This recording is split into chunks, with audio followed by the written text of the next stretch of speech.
Well, Miss Perkins, it's good of you to come in. I realize you're a busy man, but I didn't think this matter could be discussed over the electric telephone. No, of course, Headmaster, no. If Tommy is in some kind of trouble, I'd like to nip it in the bud. Well, quite frankly, Tommy is in trouble. Recently his behaviour has left a great deal to be desired. He seems to take no interest in school life whatsoever.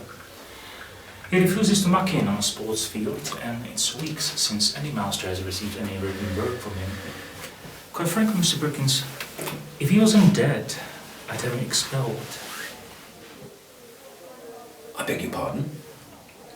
Yes, expelled. If I wasn't making allowances for the fact that your son is dead, he'd be out on his ear.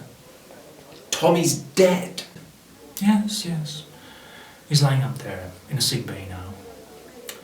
Stiff as a board and bright green. And this is now typical, I fear, of his current behaviour. You see, the boy has no sense of moderation. One moment he's flying around like a paper kite, the next moment he's completely immovable. And beginning to smell. Well, how did he die? Is that important? Yes, I think it is. Well, it's got all to do with the library. You see, recently we've had a lot of trouble with boys taking library books without library cards. Your son was caught, and I've administered a beating during which he died. But you'll be glad to know that the ringleader was caught, so I don't think we'll be having any more trouble with library discipline. You see, the library card system is... I'm sorry. You beat my son to death. Yes, so it would seem. Please. I'm not used to being interrupted. You see, the library card system was... What exactly happened? Well, apparently the boys were just sneaking in, taking out the books. No, with the beating. For that? Well, at one moment he was bending over, the next moment he was lying down. Dead? Oh, deadish.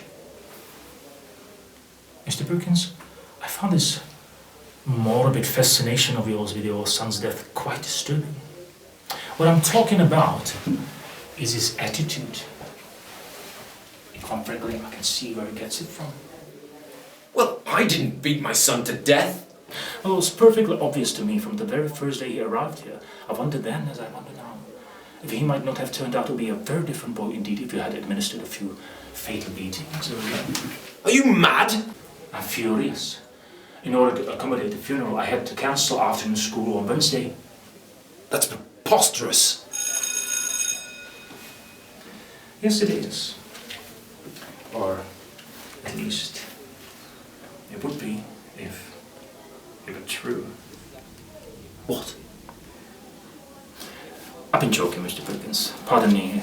It's my strange, academic sense of humour.